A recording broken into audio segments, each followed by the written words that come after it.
Action Research Project by Amanda Brackett, Tina Criss, and Sadiqa Atkinson Simmons. The research study, a quasi-experiment, was conducted over a 12-week period in both the kindergarten classroom in North Georgia and a middle school classroom in South Fulton County, Georgia. Both locations are Title I schools. We were interested in finding out if technology-based games and applications affect student learning. Using the game-based tech tool iReady, a digital assessment tool which provides standards-based personalized instruction in reading and math, we sought to answer our research question. Does technology-based educational games and applications promote better learning and motivation in students?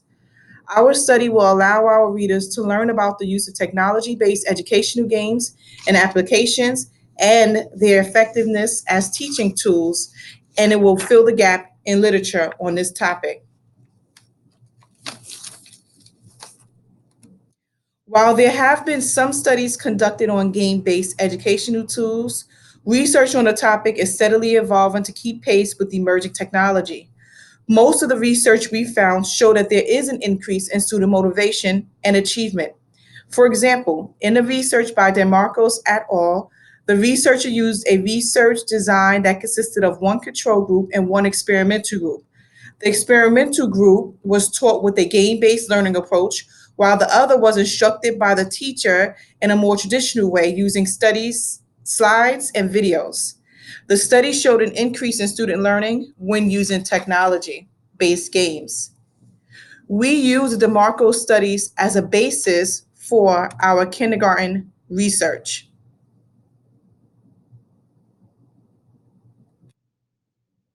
Our research in our kindergarten class shows that our group one students were made up of 11 students, two that were in the one or above grade level, and the other nine at the emerging K level.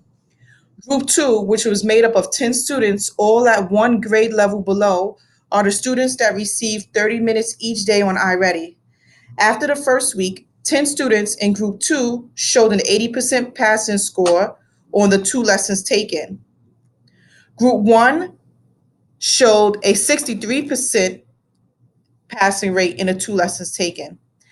After the second week, with again two lessons completed on iReady, group two improved to an 85% passing rate, while the other group, led by the teacher, showed a 70% passing rate with two lessons completed with the teacher.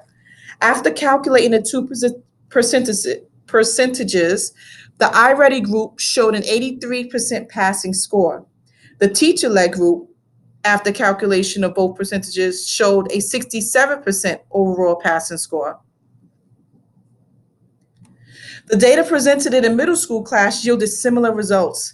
The pre-test consisted of one sixth grade class of 18 students who were given the iReady ELA diagnostic. During the pre-test, 28% of students scored on or above grade level, 44% of students scored one grade level below, and 28% of students scored two or more grade levels below.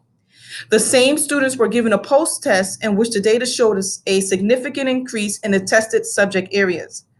Students averaged an increase of 5 points and an increased average of 95 points as a class.